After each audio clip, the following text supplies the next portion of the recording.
Oltre la pagina Radio Libertà, tra poco parleremo di lei, Elish Len, poi parleremo del caso di Mario Roggero e non si entra tanto nel merito, torti, ragioni, inseguire qualcuno per sparargli alle spalle non è chiaramente una posizione difendibile, ma perdere il controllo di sé dopo 9 rapine, dopo essere stati picchiati pesantemente, aver visto la propria figlia picchiata, quello di cui parleremo col professor Stefano Zecchi dopo le 11, la sentenza. 17 anni, forse non se li prenderà neanche Turetta.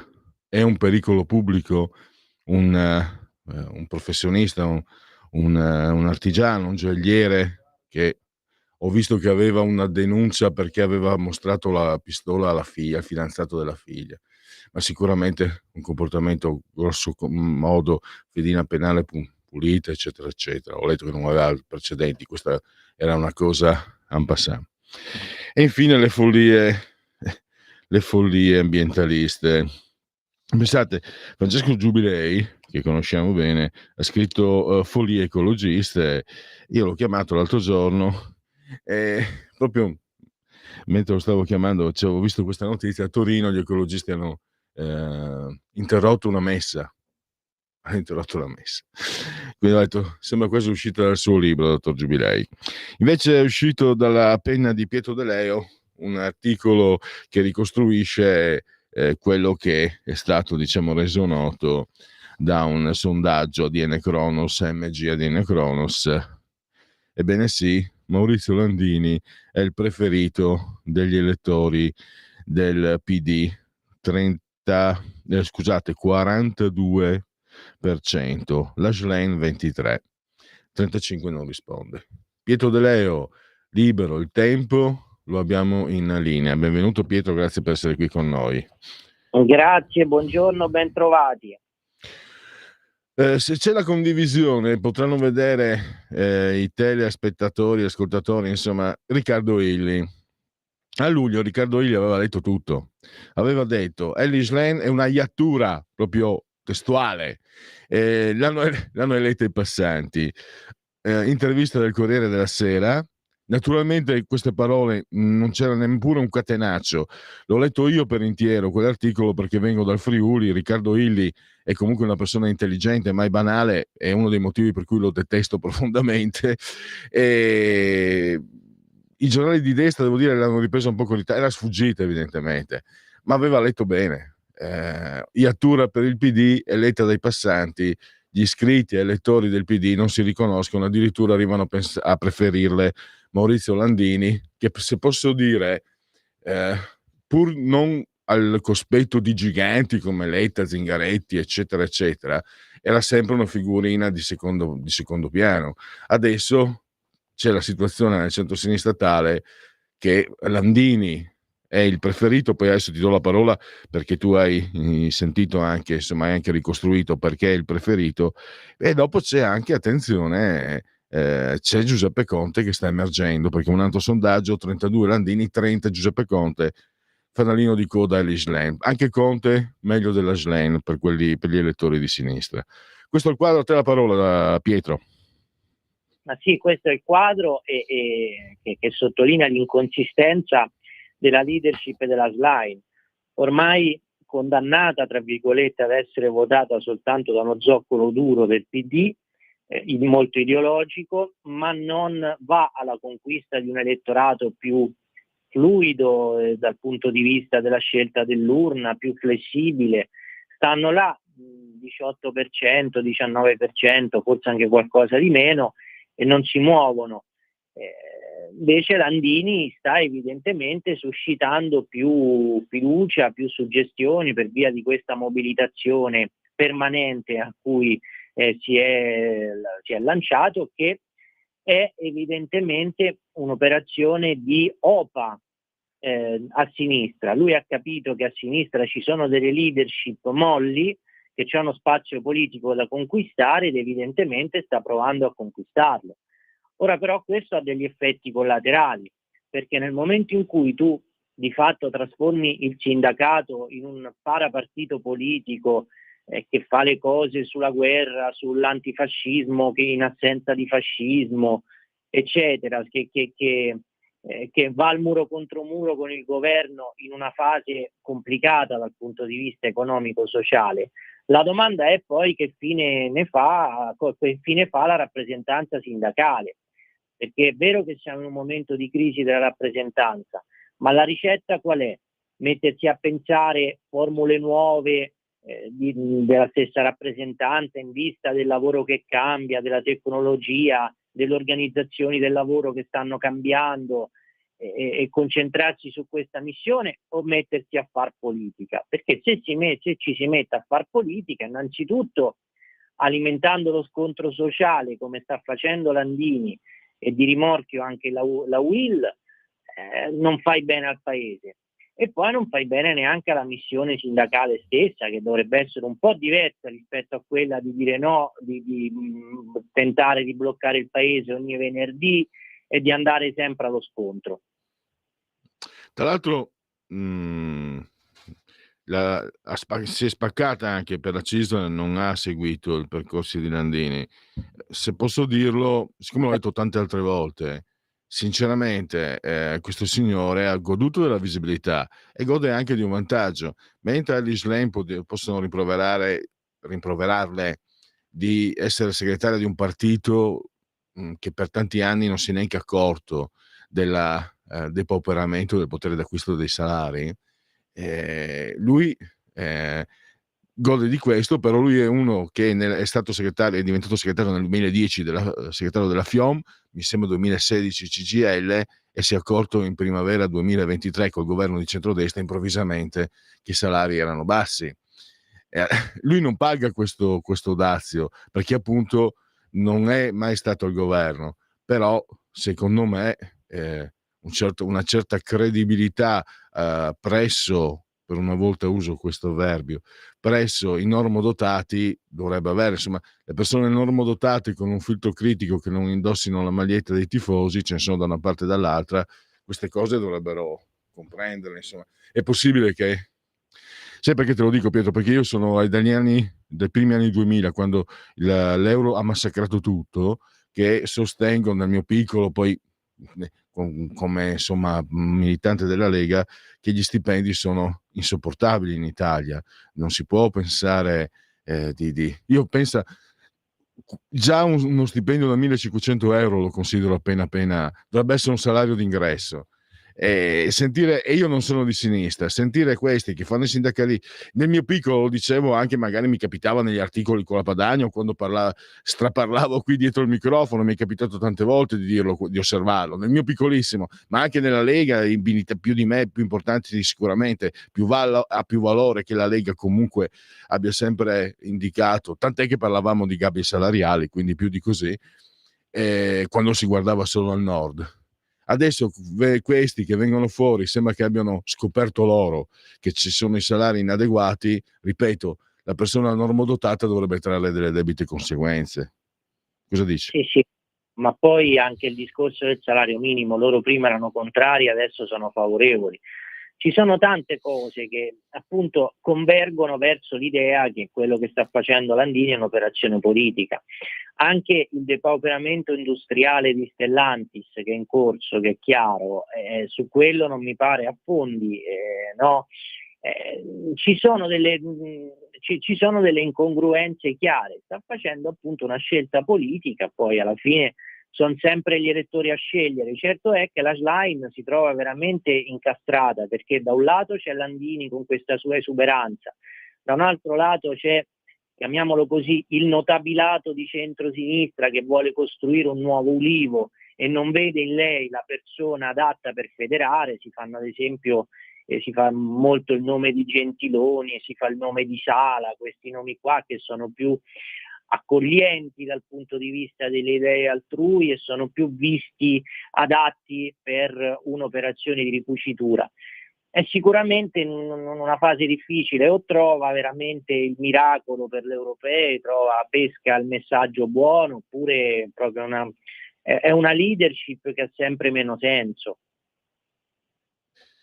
Ti volevo chiedere anche, Illy, in intervista ormai mesi fa, nel mese di luglio, indicò in Bonaccini, ha detto il segretario giusto è Bonaccini. Anche se adesso il Bonaccini che vediamo ultimamente non mi sembra più, come dire, in forma come lo era alcuni mesi fa. Questa è un'osservazione mia personale. Mi sembra che abbia perso come smalto, che tutto sommato la parte, diciamo, di secondo piano mi sembra che non la stia interpretando. Mi sembra uno che non sa ben come posizionarsi. Ho questa impressione, non è una critica, è proprio un'osservazione normale. Lui era ormai segretario, sono arrivati quelli di sì, e probabilmente dicono anche tanti dei 5 Stelle, qualcuno dice anche tanti di destra, a dire la verità, che sono passati di lì, hanno votato Schlein. Lui si è trovato gli è venuto meno il terreno sotto i piedi, quindi posso capire che cerchi di prendere le misure. Però ripeto, 6 mesi fa, 5 mesi fa, Illy aveva ragione, secondo te? Ma lui è chiaro, Bonaccini esprime l'idea di un partito molto più realista, un partito che è espresso da chi governa il territorio, quindi da chi parla con gli imprenditori, poi governatore dell'Emilia Romagna, quindi una regione molto vitale anche dal punto di vista produttivo, chi parla con le categorie, chi parla con i professionisti, per cui sicuramente lui incarnava quell'idea di partito lì, un'idea di partito che avesse nel governo del territorio il suo punto fondante, che dialogasse con le categorie e che potesse in quel caso sì insidiare anche una parte dell'elettorato di centro-sinistra, quantomeno magari oggi andato nell'astensionismo, lui poteva riportarlo al voto, cosa che non può assolutamente fare la Schlein. Poi l'hai detto te, c'è stato un regolamento elettorale per il congresso del PD che sicuramente l'ha penalizzato, perché ricordiamo che lui aveva vinto la prima fase, cioè quella dell'apparato PD, tra virgolette, e poi ha perso quella nei gazebo dove sono andati veramente a votare tutti. Poi concordo sul fatto che abbia perso un po' lo smalto, anche perché anche lui si è dato un po' ad una linea forse un po' troppo radicale, però in politica sappiamo bene che il tempismo, cioè le fasi propizie sono poche, quindi bisogna sfruttarle. Se uno non riesce ad agganciare quelle fasi lì, magari possono anche tornare dopo un po' di tempo, però poi è sempre difficile ricalibrare il messaggio, quindi sicuramente lui starà in una fase di passaggio. Lui è presidente del PD, ma in questo PD così woke, così di sinistra radicale, così ideologico, non è la sua tazza di tè, come direbbero gli inglesi, c'entra ben poco.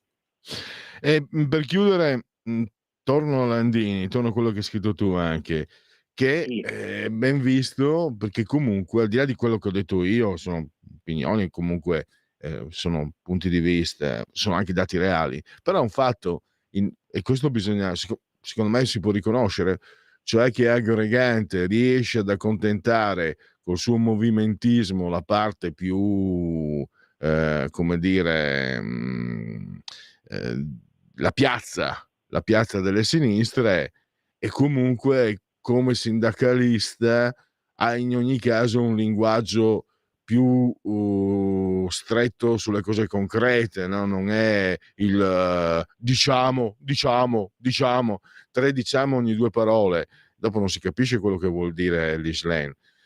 Landini, con tutto quello che si può dire, almeno io che ho detto anche, comunque esercita una certa attrazione anche per questo, così hai scritto tu, analizzando i dati del sondaggio. Sì, sicuramente sì. Questo del problema del linguaggio della Schlein è un problema diventato politico, perché voli pindarici, parole astruse, concetti molto, molto poco calati nella realtà. Invece Landini ha proprio l'idea del piazzaiolo, di un neopopulismo di sinistra che sicuramente può creare le suggestioni. però siamo sempre lì, nel senso che la differenza tra realtà ed evocazioni e suggestioni. Poi tutto bello chiedere sempre più soldi, far notare che mancano le risorse, poi le coperture dove le andiamo a prendere? E lì entriamo nelle soluzioni della sinistra classica, le patrimoniali, tassare, aggredire la classe media, creare lo scontro tra lavoratori e imprese penalizzando le imprese, e non è quella la ricetta. Queste sono ricette che ammazzerebbero il paese, ricette superate, ricette che anche la sinistra di altri paesi, pensiamo all'Inghilterra dove i laburisti stanno andando molto bene, respingono, e quindi è sicuramente una piattaforma che per l'ossatura economica del nostro paese, della piccola e media impresa, è una piattaforma da temere. Ecco, in chiusura fammi dire che tutto sommato però diciamo questo, con Landini gli over 50 possono togliere l'eschimo dalla naftalina e tornare giovani per un pomeriggio in piazza, possono tornare giovani.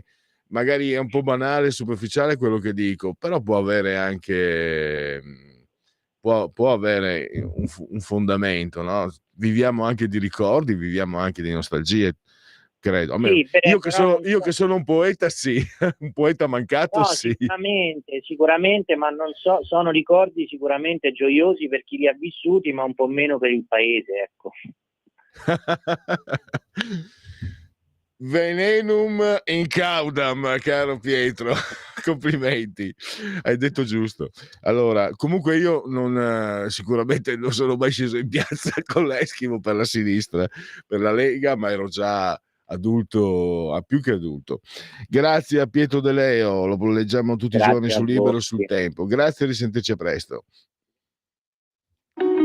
Segui la Lega è una trasmissione realizzata in convenzione con La Lega per Salvini Premier.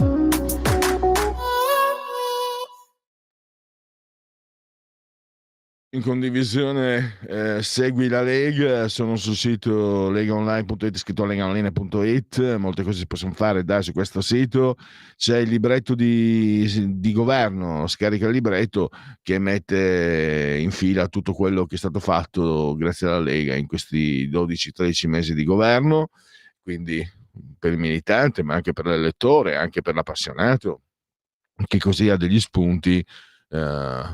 Spero che ci sia ancora l'abitudine, anche una volta anche nelle cene di famiglia, al bar, al lavoro, credo sempre di più sui social. Comunque, diciamo, è un manuale, un prontuario che insomma, perché magari tante cose le sappiamo, ma messe disposte in un unico assemblaggio sono più pratiche, più comode, e così magari certe cose che ti potrebbero sfuggire, che sai, che conosci, ma che a quel momento non ti vengono presente.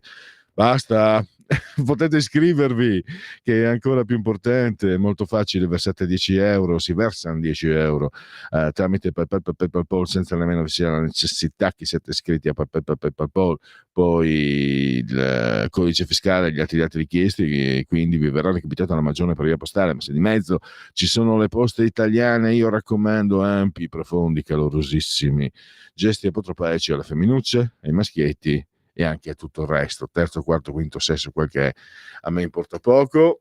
E la tessera Lega Salvini Premier, il gesto di autocoscienza civica, i soldi nostri, possiamo perlomeno dire allo Stato, perché è lui che se li tiene, comunque spendili come diciamo noi diamo in questo caso un suggerimento di indirizzo politico, il 2 per 1000 per la Lega, il D43, 2 per 1000, scrivi D43 nella tua dichiarazione dei redditi, scelta libera che non ti costa nulla.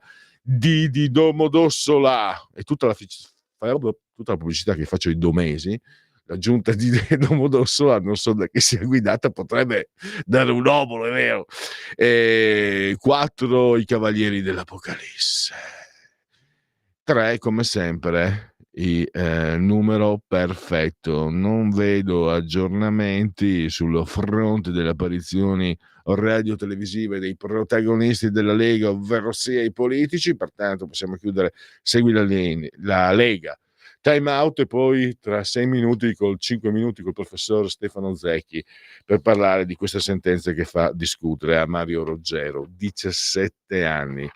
Secondo me credo sia uscito prima anche un matricida vicentino, un veneto, proprio veneto puro sangue, che aveva ucciso i genitori, credo sia uscito intorno ai 17-18 anni. Solo che Roggero non ha ucciso i genitori, ha ucciso 2 che avevano cercato di rapinarlo dopo che per 9 volte aveva subito delle aggressioni. Tra poco. Segui la Lega è una trasmissione realizzata in convenzione con La Lega per Salvini Premier. Stai ascoltando Radio Libertà, la tua voce libera, senza filtri né censura. La tua radio.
per la tua pubblicità visita il sito radiolibertà.net.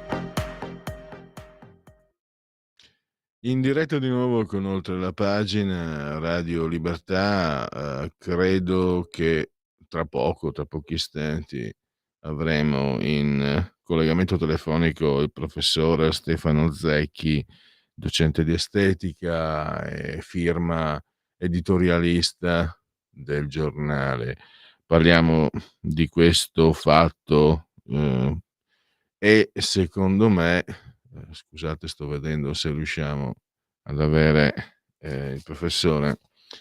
Ieri appunto nel suo editoriale il professor Zecchi ha individuato quello che è il punto perché rischiamo di bisticciare, litigare, giusto o non giusto, la sentenza, sì, adesso faccio, grazie. E tutto, ma sarebbe una perdita di tempo. Quello che si può osservare, quello che ha osservato il professore, che secondo me va messo a fuoco, è che la giuria, tra l'altro anche composta da 6 giudici popolari, tra le altre cose, ha rovesciato un po' lo stato delle cose, arrivando a dare 17 anni quando il PM ne aveva chiesti 14. E questo su cui riflettere. Poi, dato il caso, i giornali di sinistra ci hanno marciato sopra, naturalmente evocando il Far West, eccetera, eccetera. Quelli di sinistra l'hanno trattato in una maniera diversa, ma credo che il tema che ha messo a fuoco il professor Zecchi, appunto, tra le altre cose anche editorialista del giornale, sia il tema di cui dibattere, e proprio con il professore lo facciamo. Lo saluto e lo ringrazio. Benvenuto professore, grazie per essere ai nostri microfoni. Grazie, buongiorno. Allora, da dove partire, professore? Lei osserva questo, cioè sembra quasi che il pericolo pubblico, stiamo parlando di un professionista, di un artigiano, non mi sembra, ho letto velocemente, non aveva precedenti, c'era un esposto perché aveva mostrato la pistola al fidanzato della figlia, ma stiamo parlando di uno che ha un negozio, di una persona che non ha mai dato problemi. Sicuramente ha sbagliato, cioè inseguire e sparare alle spalle, nessun cretino imbecille può dirmi che è una cosa giusta. È un cretino chi lo pensa e chi lo dice, anche se lo fai con un brigante criminale, non lo puoi fare, non lo devi fare, perché non sei tu la legge, perché ci sono proprio degli accordi sociali per cui lo faccia la legge, perché altrimenti se tu pensi che uno sia un criminale e non lo è, gli spari, voglio vedere dopo. Ecco, detto questo però, vede professore, lei è stato bravissimo, perché se affrontiamo questi temi uno rischia di schierarsi, posizionarsi, radicalizzare e non si arriva a parlare di un discorso anche costruttivo che analizzi lo stato delle cose. Cioè, questa sentenza trasforma Ruggero in un incredibile criminale, e questo è un rovesciamento della realtà, mentre i due che sono entrati, i tre che gli sono entrati nel negozio, che è la nona volta, quelli invece addirittura vengono anche risarciti, e quelli sembrano quasi i benemeriti della comunità. C'è qualcosa che non funziona. I fatti sono successi a Grinzane e Cavour. Prego professore.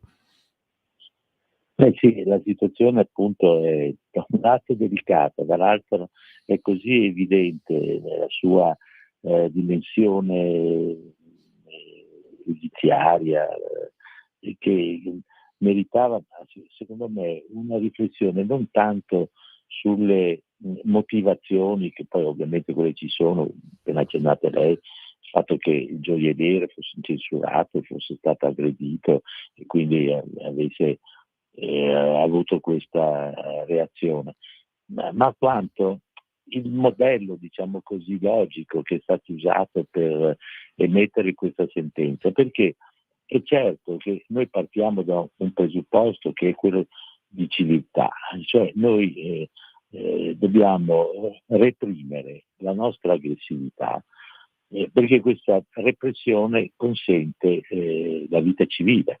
Ne parla molto bene Freud nel saggio Il disagio della civiltà. Noi dobbiamo reprimere questa aggressività verso l'altro e sublimare attraverso delle posizioni personali, collettive, che ci aiutano appunto a questa sublimazione, che si chiamano leggi. Le leggi diventano quelle situazioni specifiche che ci consentono appunto di vivere una comunità che non può trasgredire determinati principi. Secondo, la legittima difesa esiste nella legge, cioè quando una persona subisce un torto, mettiamo nel generico, e non c'è la forza pubblica, quella della comunità, che è preposta alla sicurezza del cittadino, della persona, non c'è questa forza che diventa essenziale nella protezione. Allora la legittima difesa è appunto legittima. Ora cosa succede? Tutti noi, credo appunto innanzitutto il gioielliere Ruggero, è perfettamente consapevole di aver, diciamo, pure esagerato. Professore, posso interrompere? Esagerato. Volevo aggiungere, io ho detto, è chiaro che è sbagliato sparare alle spalle, eccetera, ma attenzione, l'estate scorsa la mia compagna è stata aggredita in centro Milano alle 15, tentativo di rapina da parte di un marocchino, lei è riuscita a divincolarsi, eccetera. Io ho pensato, ieri l'ho pensato, dopo aver detto, ma questo qua non doveva sparare, poi ho pensato che se ero lì, prendevo questo energumeno e gli sbattevo la testa perché aveva messo le mani addosso alla mia compagna e gli sbattevo la testa per terra finché non lo vedevo, non dico altro. Quindi è facile dire non si deve sparare, se mettono a repentaglio la vita di un tuo caro dentro di te, ma io non penso che sia poi così mostruoso che si scateni un sentimento di difesa e anche tra virgolette di vendetta. Sarà sbagliato, ma penso sia anche molto, professore, lei che indaga l'animo umano, il mio sentimento, se fossi stato lì, avrei sbagliato, ovviamente, questo è fuori di dubbio, ma il mio sentimento è così disumano? No, il vero problema, il vero dramma è che noi dobbiamo reprimere la nostra aggressività e quindi, diciamo così, entrare in una dimensione nevrotica, cioè di profonda insoddisfazione. Anche adesso, come lei lo raccontava, si vede questo sentimento di una giustizia ferita e un desiderio di farsi giustizia da soli.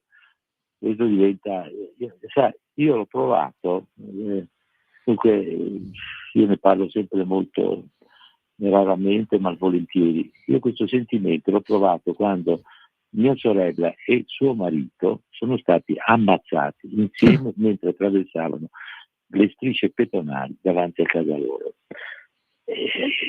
Questa persona, io l'ho vista, cioè io cosa gli avrei potuto fare? Di tutto.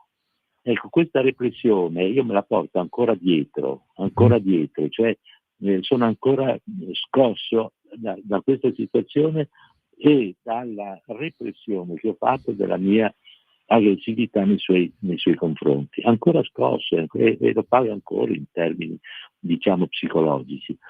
Ecco, noi purtroppo dobbiamo trovare il modo di reprimere questa aggressività. Tante volte non ci si riesce, c'è poco da fare. Ma allora va tenuto conto di questo fatto, cioè quello che io ho trovato madornale è la trasformazione della vittima in carnefice. Allora, diciamo così, se non ci fosse stata questa azione, tornando ovviamente a gioiellieri, se non ci fosse stata questa azione criminosa di entrare con una pistola, anche se questa era finta, comunque era un oggetto di minaccia molto evidente, se non ci fosse stata questa azione di questi tre malviventi, mai sarebbe accaduto che il gioielliere si sarebbe messo a sparare.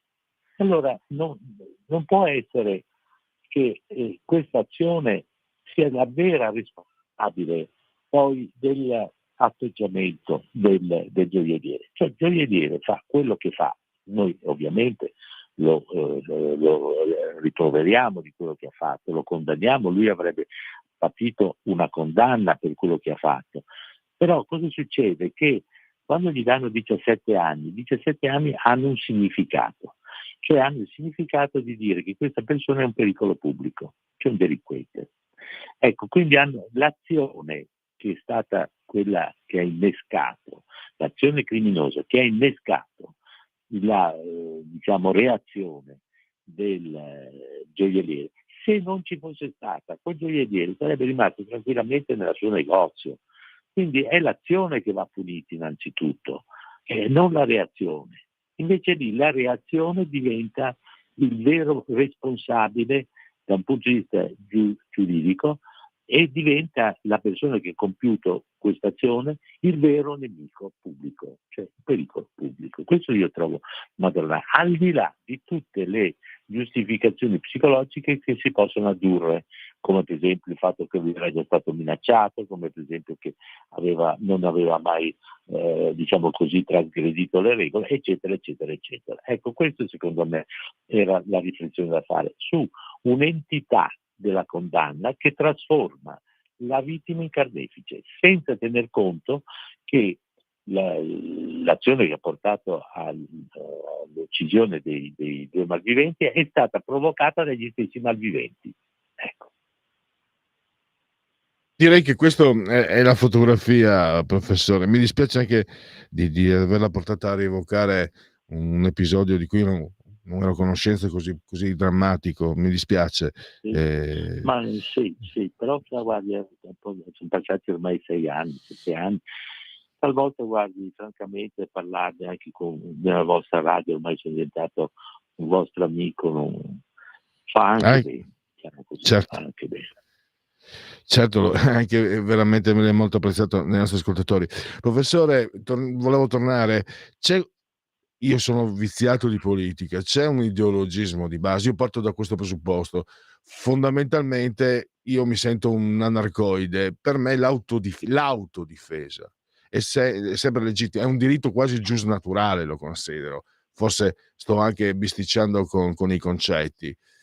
E c'è un ideologismo per cui viene punito chi si sostituisce allo Stato per difendersi, perché qui abbiamo un caso che porta delle conclusioni, ma abbiamo visto spesso anche persone che non erano nelle condizioni di Ruggero, erano dentro la loro proprietà e hanno sparato perché si sentivano minacciati, intervenire la legge, condannare e poi avviare comunque magari poi assolvere, ma avviare un procedimento molto lungo, lasciando intendere che in Italia lo Stato non ama che tu ti protegga, deve essere lui, lo Stato, a sovrintendere, deve essere lo Stato a pensare alla tua pensione, deve essere lo Stato a pensare a te. Tu devi solo lavorare e pagare le tasse, il resto lascia che lo faccia lo Stato. Andrebbe anche bene, anche se in Svezia lo Stato funzionava, poi si dice che avevano tassi di suicidio altissimi, in Italia per giunta lo Stato non funziona manco per sbaglio. È una lettura un po' troppo politicizzata la mia, professore. No, perché guardi, se noi diciamo così abbassiamo il livello politico e andiamo su livelli più semplici che riguardano la nostra comunità. Io abito a Milano, io non so se voi trasmettete da Milano, non so. Ecco, sì. Vabbè, allora ho capito anche che l'aggressione alla sua compagna è avvenuta a Milano. Ecco, sì, Milano Centro alle 3 del pomeriggio. Ecco, a Milano lei vede un vigile per strada? Io non ne vedo uno. Ne vedo 2 in alto uniforme davanti a Palazzo Marino. Allora il problema è molto semplice, senza dover scomodare la politica nazionale. Una città come Milano ormai è una città assolutamente insicura. Mia moglie è stata aggredita, gli hanno portato via la borsa, ma poi pensi anche questa cosa abbastanza strana, da un extracomunitario, ma un altro extracomunitario ha inseguito il ladro, è riuscito a raggiungere, gli ha preso la borsa e l'ha riportata a mia moglie. Ecco, anche perché bisognerebbe un momento sfatare il fatto che sono tutti dei delinquenti, la maggior dei delinquenti, perché è anche brava gente. Però la cosa significativa è che ormai a Milano non c'è sicurezza. E la sicurezza chi te la deve garantire? Il comune di Milano, ovviamente col prefetto. Questo non accade. Quindi la lettura politica diventa una lettura sull'inefficienza delle singole realtà amministrative. L'inefficienza a Milano sul piano della sicurezza è totale. lo percepiscono tutti. Adesso il nostro sindaco Sala, che in fondo è stato messo sugli scudi dai radical chic milanesi, anche loro, e infatti Sala è praticamente il sindaco della ZTL di Milano, forse anche adesso restringendo anche quella, e adesso non è più neppure apprezzato da chi l'aveva sostenuto, proprio perché il senso dell'insicurezza che c'è in questa città lo percepisce chiunque anche si ferma da fuori, soltanto in città, un paio d'ore.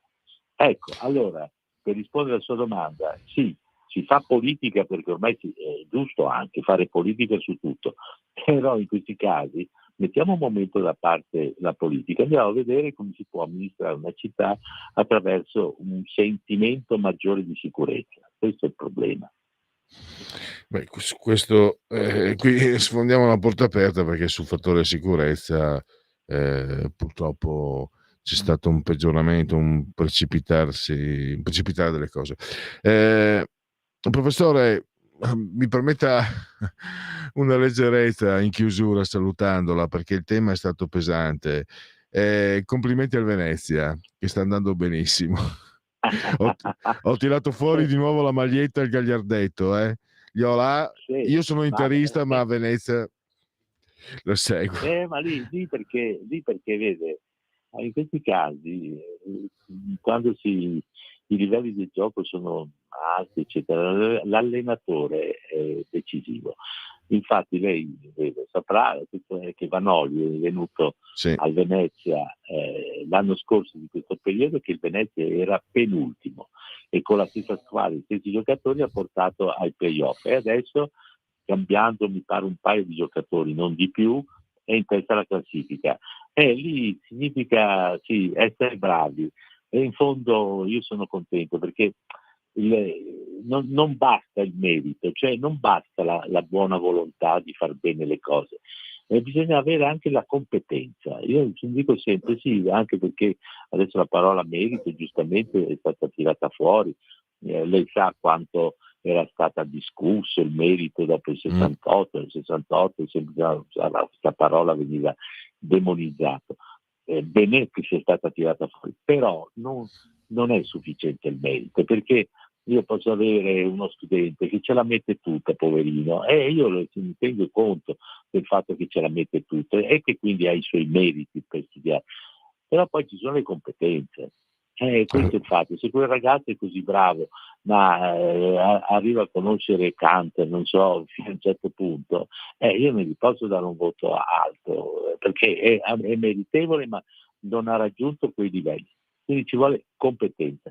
E Vanoli, il nostro allenatore di calcio del Venezia, è stato formidabile, ha grande competenza, sa far giocare i giocatori. Grazie di questa parentesi, così si vede che ha anche il difetto di essere un tifoso. Assolutamente. Beh, il calcio è un po' un riparo anche tante volte, quasi un rifuso. Allora, grazie al professor Stefano Zecchi, e a risentirci a presto, professore. Grazie davvero. Grazie. Andiamo avanti, togliamo la condivisione. Tra l'altro, quello che diceva il professore, non volevo intrattenerlo oltre, perché non sono un dotto. Credo sia anche molto importante, perché dire a qualcuno guarda che non è la tua strada può suscitare due reazioni. Una reazione, entrambe possono essere però utili e positive, no? Se ci pensate. Adesso faccio io un pistolotto, ma dopo basta. Cioè, o io ti voglio dimostrare che ti sbagli, e quindi metto davvero molto impegno, metto una marcia in più, perché significa che magari fino a quel momento non davo tutto quello che avevo, oppure io capisco, riconosco l'onestà di chi mi ha giudicato e mi dedico ad altro con maggior profitto, con maggior convenienza, e poi guarderò a quello che cercavo di fare senza averne le competenze, senza averne le capacità, guarderò o con rassegnazione o con nostalgia, o semplicemente come girare pagina. Guarda, ho lasciato perdere, volevo diventare ballerino della Scala, ho lasciato perdere, sono diventato un brillante avvocato. Mi sembra un brillante commesso in un centro commerciale, quello che volete, insomma, anche un brillante artigiano, un brillante operaio che fa benissimo le canne da pesca. Non era il mio caso, infatti me ne sono fuito. Allora andiamo con i sondaggi, non ce ne sono molti, anzi ho solo un prospettive per il PIL, prospettive per l'economia italiana anni 2023-2024. Il PIL italiano è atteso in crescita dello 0,7 sia nel 2023 sia nel 2024, in rallentamento rispetto al 2022. Nel biennio di previsione l'aumento del PIL verrebbe sostenuto dal contributo della domanda interna al netto delle scorte, più 0,8 punti, a fronte di un contributo della domanda estera netta marginalmente negativo nel 2023, meno 0,1, e nullo nel 2024. La domanda interna sarà trainata principalmente dai consumi privati, più 1,4 2023, più 1 nel 2024, sostenuti dalla decelerazione dell'inflazione e da un graduale, anche se parziale, recupero delle retribuzioni e della crescita dell'occupazione. Quindi il salario minimo è una ciarlatanata di cui si sono accorti solamente perché c'era il governo alla destra. Magari ci fossero, tanto si dimenticano sempre questi signori che gli stipendi sono poveri per colpa loro hanno voluto entrare nell'euro nei termini voluti dalla Germania, quindi è tutta colpa loro. Chi diceva guardate che non conviene, guardate che ci perdiamo, guardate che ci rimettono i cittadini, veniva veramente, lo so, militavo del partito che lo diceva, ma poi ho avuto anche modo di intervistare grandi importanti economisti che sono stati estromessi, persone che hanno dovuto, cioè che hanno fatto una carriera eccezionale dove all'estero, perché in Italia dovevi essere quello tutto Romano Prodi, l'euro sarà come lavorare un giorno in meno e guadagnare un giorno in più. Pernacchia. Però cosa ci fai con la pernacchia? Della pernacchia di consolazione, intanto la fregatura l'abbiamo avuta noi cittadini. Quindi questi che fanno parte della stessa congrega, dello stesso gruppo che adesso fanno i paladini dello salario minimo, sinceramente metaforicamente mi prudono le mani per la loro ipocrisia inaudita. L'occupazione misurata in termini di unità di lavoro segnerà un aumento in linea con quello del PIL, più 0,6 nel 2023, l'occupazione è più 0,8 nel 2024, a cui si accompagnerà un calo del tasso di disoccupazione, 7,6 quest'anno, 7,5 il prossimo. L'inflazione si ridurrà per effetto della discesa dei prezzi dei beni energetici e delle conseguenze delle politiche monetarie restrittive attuate dalla BCE. La dinamica del deflattore, e qui intervistiamo spesso economisti che avrebbero qualcosa da dire. La dinamica del deflattore su questo benefici delle misure della BCE. La dinamica del deflattore della spesa delle famiglie residenti scende nell'anno corrente da più 5,4 a 2,5. Lo scenario previsto sconta l'ipotesi del proseguimento del calo dei prezzi, eccetera, eccetera. Quindi direi che possiamo chiudere il dato Istat.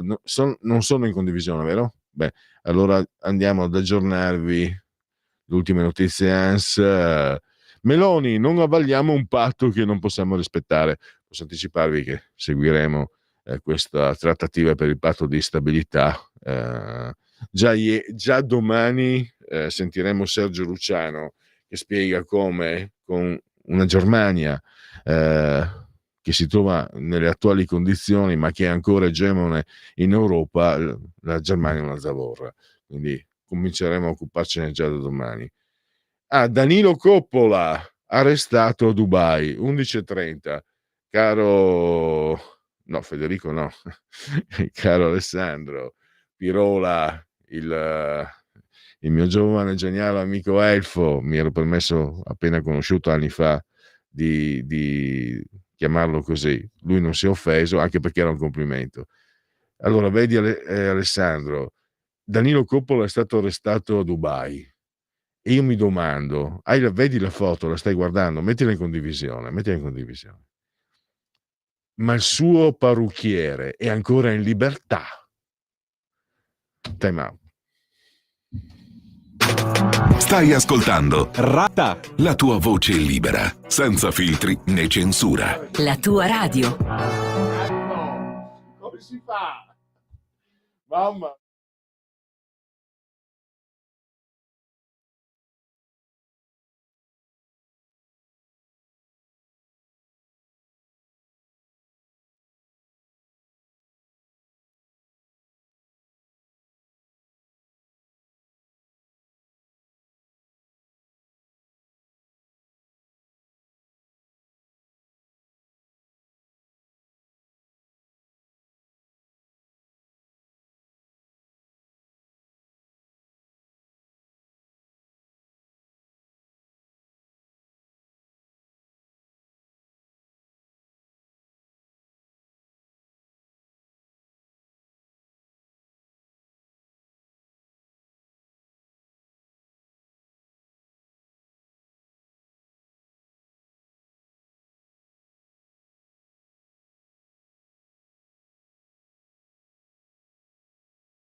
Non va ora in onda la terza pagina per motivi, il bello della diretta o gli inconvenienti della diretta. Francesco Giubilei non può, in questo momento è impedito, non ce la fa a partecipare. Aveva chiesto di posticipare dopo le 12, ma noi dopo le 12 non ci siamo, io non ci sono, tanto non c'è nessuno, ci sono solo musica o repliche, e quindi apriamo le linee, cosa che questa rubrica che si chiama Oltre la pagina tassativamente deve avere 3 interviste. 3 interviste non ti permettono di gestire telefonate o WhatsApp, perché non ce la fai, non ci sarebbe il tempo dell'intervistato per argomentare i propri interventi, e neanche per il sottoscritto per formulare le domande. Per questo non sono previste telefonate o le letture dei WhatsApp. In via eccezionale, quando ahimè viene meno quello che doveva essere il prodotto da fornirvi, cioè l'ospite, potete telefonare. Io non mi ricordo, anche perché è cambiato il numero, Alessandro. Lo dici tu? Hai la possibilità di dire? Ah sì, aspetta, dai, lo dico. Era meglio se lo dicevi tu. 02, una bella voce giovane e fresca. 02 92 94 7 2 2. Lo ripeto, 02 92, il mio anno di nascita. La battuta. 94 7222. E questo, se volete, quindi potete dire la vostra su argomento libero, o se volete riprendere gli argomenti che abbiamo toccato, il caso del gioielliere, o condannato addirittura a 17 anni, o nella prima parte gli elettori del PD che preferiscono Maurizio Landini. Una cosa che volevo dire, così faccio anche i convenevoli formulaici, volevo dire al giovane Alessandro che questa sigla di Max Richter è una rivisitazione delle 4 stagioni di Vivaldi, e pensa, Alessandro, che Max Richter ha deciso di rielaborare la composizione sacra, oserei dire, del Prete Rosso di Vivaldi, perché non gli piaceva. Non mi piaceva, non mi diceva niente. Vabbè. I convenevoli formulaici, intanto per ricordarvi che siete insieme a Radio Libertà, oltre la pagina, in simultanea con noi quando sono scoccate le 11:41, noi, ovvero sia Alex il Grande, Pirola sulla tolla di comando, assiso saldamente in regia tecnica, entrambi sospesi a 151 metri sopra il livello del mare, temperature che parlano di 24 gradi centigradi sopra lo zero. L'abbraccio forte come sempre è rivolto alla signora Adriana Angela, alla signora Giuliana, la signora Clotilde e la signora Carmela. Temperature 5,4 esterne, 73% l'umidità, 1013,4 milli per la pressione. Tra poco la parola al primo intervento da parte vostra. Fatemi finire ricordandovi l'algido suono digitale che vi culla dalla Radio DAB, oppure l'applicazione iOS Android, che vi permettono di ascoltarci ovunque voi siate, tablet, mini tablet, iPad, iPhone, telephone. Alexa, accendi Radio Libertà, passaparola, ve ne saremo riconoscenti. Twitch, che è un social di ultima generazione, e poi ancora il profilo Facebook, la bussola per orientarvi tra i programmi di Radio Libertà, e per finire l'ottimo e abbondante sito radiolibertà.net. La parola a chi ce l'ha. Pronto?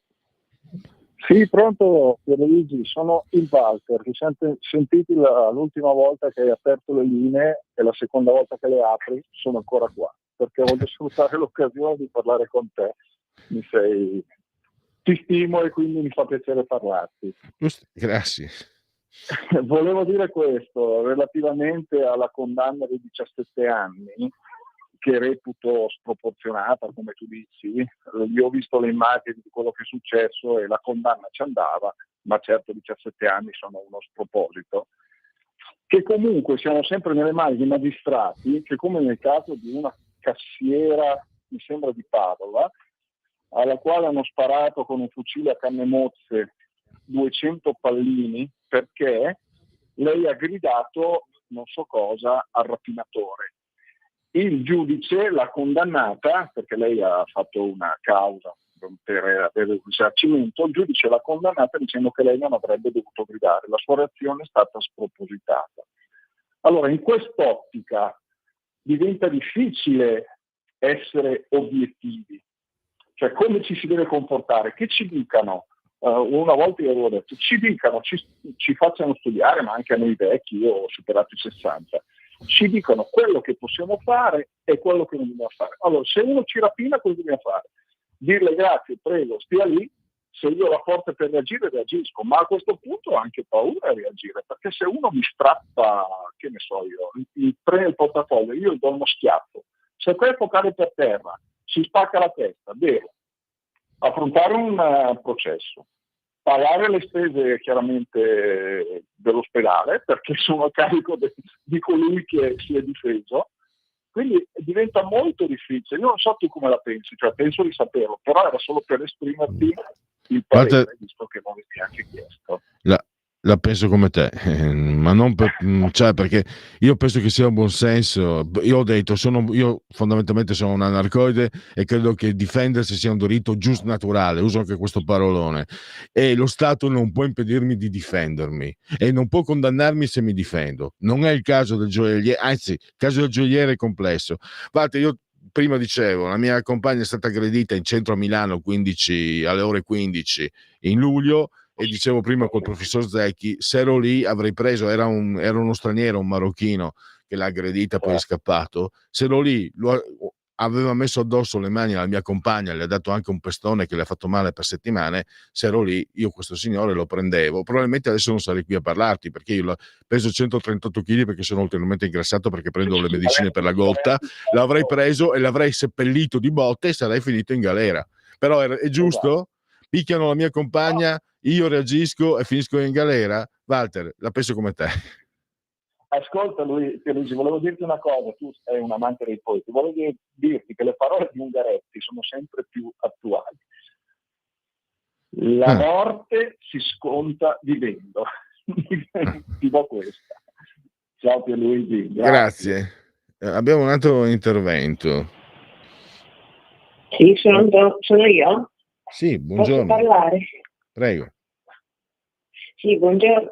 Ciao Pierluigi. Sono Giuditta da Sesto San Giovanni. Ho ascoltato l'intervento del professor Zecchi riguardo quando avete parlato del gioielliere, e io volevo dire la mia personale, che lui poverino è stato anche massacrato, è già stato 9 volte che hanno tentato, cioè hanno fatto una rapina, poi una volta l'hanno anche mandato in ospedale con le ossa tutte rotte. Ed è quello probabilmente anche lo spavento che ha preso questo pover'uomo.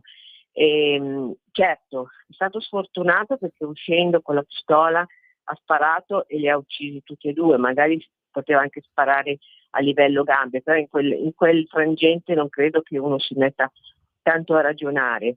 E poi dico, è proprio la situazione in cui si è trovato di forte spavento e non ha comunque ragionato. Poi, come ha detto qualcuno in precedenza riguardo ad esempio quelli che vanno a rapinare negli appartamenti, così dicono che è il mestiere del ladro che può causare anche la morte, cioè nel senso che può entrare vivo ma può uscire anche morto, cioè nel senso che loro hanno comunque una probabilità che possano anche essere uccisi. Poi la difesa è sempre legittima per me, sempre legittima, perché visto che comunque chiamiamo le forze dell'ordine, poi ovviamente per tante cause, perché non hanno agenti a disposizione tutto quanto, arrivano con un forte ritardo e noi cosa facciamo? Dobbiamo sempre subire, poi magari non li prendono neanche, cioè per dire, mi dispiace molto per queste 2 morti, però d'altronde è il loro mestiere che può causare anche questo, ecco, purtroppo. Va bene, ti saluto Pierluigi, buona giornata. Grazie, un intervento molto, molto pacato. Io sto molto a quello che ha detto il professore, e la sente, perché possiamo discutere. Io ho detto prima, quando sta Greta mia compagna, sarebbe stato sbagliato però massacrare di botte un essere umano per una rapina, però in quel momento immagino, no? Cioè uno perde il lume della ragione e quindi avrei sbagliato, e allora la discussione non finisce più. Io considero la legittima difesa un diritto giusnaturale, ma nel momento in cui fermo il ladro, lo blocco, non è giusto, non è possibile che io poi lo punisca anche. Ma se io, persona onesta, e come il caso del gioielliere, già 9 volte ho visto picchiare mia figlia, sono stato picchiato io e perdo il lume della ragione, ho sbagliato, devo pagare. Ma devo pagare 17 anni? Devo essere di galera, devo essere trattato come se fossi io il criminale? Secondo me, se si parte dalla posizione del professore, si evitano anche magari visioni contrapposte, e forse si può anche trovare, a mio avviso, un punto di incontro tra le differenti. Quelli di sinistra sono lì che gioiscono, sono tutti contenti loro. Ecco, mentre la signora, purtroppo mi è sfuggito il nome, volevo salutarla, mentre il signore ha detto che lei è dispiaciuta per i due criminali, per i due farabutti criminali, rapinatori uccisi, quelli di sinistra che hanno pieni di titoli sui giornali, a loro non ne importa un cazzo. Ho detto cazzo, volevo dire mazzo, chiedo scusa. A loro non ne importa un bel nulla. Loro sono contenti perché quel tipo di sentenza, quel tipo di situazione va diventa negativa per chi ha pensieri di un certo tipo, quello sulla legittima difesa. Non so se c'è, guarda lì, guarda, il gatto e la volpe, ma guardate che lui è il mio giovane geniale amico elfo, venite qua, venite, guardateli. C'è un'altra telefonata? No, perfetto, allora guardateli. Guardali, guarda che robe. Allora, guarda che robe. No, personalmente io sto sempre a destra. Va bene, dai, ok. Che profumo di pulito. Buongiorno. Quando entriamo in studio c'è un profumo, ragazzi, di libertà. Ecco. Esatto. Allora. Bisogna ringraziare Alessandro Pirola che ci sta dando una grossissima mano, perché qualcuno ci ha lasciati praticamente in braghe di tela, si dice da queste parti, no? In mutande. In mutande, va bene. Ecco, guardate che brigata. Io in mutande comunque mi sento bene, più libero. Allora ne approfitto. Hai i tuoi buoni motivi che non rivelo. Come fai a saperlo? Il paese è piccolo, capisco, è arrivata la voce, le voci corrono, allora, ti lasciamo perché dire. sei dotato di quella virtù tra tutte le virtù, la più indecente. Allora, Ebbene ti lasciamo, sì. Pelle, alla tua diretta, e salutiamo amici di Radio Libertà, i campioni d'Italia. Evviva!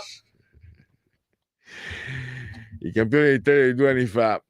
Allora, Alessandro, se non ci sono telefonate, ce n'è una, perfetto. Allora, altrimenti potremmo andare. Perché Walter mi ha stimolato, volevo farvi sentire, volevo condividere con voi quello che è una mia emozione personale. Volevo farvi sentire Itaca di Cavafis, il poeta ellenista, nato e cresciuto a Alessandria d'Egitto, ma di cultura greca. Perché io, quando ho le cose che non funzionano, che non girano, mi vado a sentire o a leggere quella poesia. Allora, addirittura 2 telefonate? 2 telefonate e poi andiamo con la sigla dei genetriaci. La parola a chi ce l'ha, pronto? Ciao Pellegrin, sono Gigi da Firenze. Senti, Ciao. allora, qui a Firenze propriamente è successo, a proposito dell'uccisione del giornaliere che ha sparato a quelli lì, in un bar, ci sono anche le notizie, via Baccio da Montelupo, un bar è stato derubato 8 volte. 8 volte. Questa persona non gli è passato neanche per la testa di prendere una pistola, aspettare i ladri e uscire fuori ad ammazzare i loro ladri. È andata dalla polizia, vuoi sapere cosa è successo? Hanno beccati i ladri. Quindi questa persona che l'hanno rubata un bar con tutti gli incassi, 8 volte, e non faccio il nome, non ha trovato Tex Willer come è successo. No, E scusa, probabilmente dici- no, fermo, taci perché hai sbagliato clamorosamente. Tex Willer non va in strada a sparare a casaccio, quindi non ha fatto il pistolero. Se citi Tex Willer, che fa parte del mio personale Pantheon, l'amico che tutti vorrebbero avere e che per fortuna almeno esiste, anche se solo sulla carta, però esiste, quando sento dire vogliono fare il Tex Willer, se non avete letto Tex Willer e non sapete ciò di cui parlate, evitate Bene, di fare allora- una brutta figura. E allora facciamo probabilmente i texani americani che probabilmente postano la fondina alla Trump. E un'altra cosa, quando tu dici io sono contrario al discorso dell'uccisione, non si può uccidere, e poi vai a dire ma come fa questa persona? Tu sei d'accordo con quel gioielliere che ha sparato, perché questa è la sintesi che io vedo. E quando praticamente mi dite e chiudo sulla Schlein, che adesso probabilmente tu vai a ripescare la Schlein, ti ricordo che a Firenze qui la Schlein non ha fatto le primarie e ha imposto il candidato. E sul discorso del reddito non di cittadinanza, ma sul salario minimo, e chiudo, siete voi che avete abrogato la linea per quanto riguarda un minimo sindacale. Voi che fate parte al governo ieri. Quindi io non mi parlare di salario minimo, che la Lega il salario minimo, è il salario minimo, voi che siete all'opposizione dovete spiegarmi perché siete stati al governo per tanti anni e non ve ne siete occupati. Sono stati 3 anni al governo. 2 anni. Ve ne siete fottuti il cazzo del salario minimo. No, L'ha trovato Giuseppe abbiamo... Conte. Ma di cosa stai parlando? Giuseppe Conte In 2 si è anni sbagliato, abbiamo guardato ha cercato uno strumento poveri. di propaganda perché Ciccio, hai visto che fine ha fatto il reddito di cittadinanza? È stato tolto e nessuno si è incazzato come dicevate voi e vi siete inventati il reddito minimo, quindi è propaganda pura. Secondo, se tu avessi ascoltato con attenzione, a parte che uno come te che vota 5 Stelle non ha diritto di tribuna, dovresti pagare per parlare dopo i danni che hai fatto col tuo voto. E chiudo, se tu avessi seguito avresti capito che io invece disapprovo che abbia sparato a delle persone alle spalle. Non avrei sparato, l'ho disapprovata, ma evidentemente uno che vota 5 Stelle ha delle difficoltà di comprendonio molto radicali.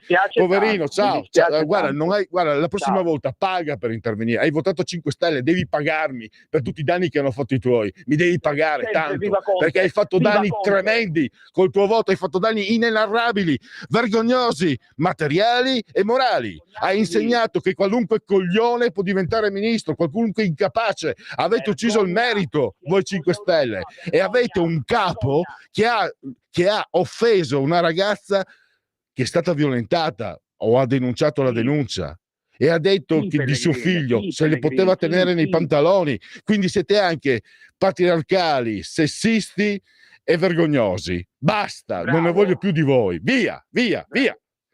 Diamo la prossima telefonata. Pronto? Basta, non ne voglio più di voi. Via.